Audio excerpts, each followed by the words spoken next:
और तुम उन लोगों को खूब जानते हो जो तुम में से हफ्ते के दिन मछली का शिकार करने में हद से तजावुज कर गए थे।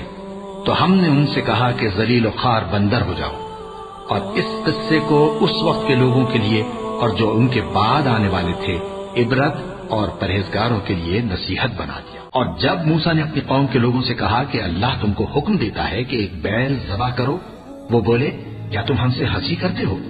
मूसा ने कहा कि मैं अल्लाह की पनाह मांगता हूं कि नादान बनूं। उन्होंने कहा कि अपने परवरदिगार से इल्तिजा कीजिए कि वो हमें ये बताए कि वो बैल किस तरह का हो।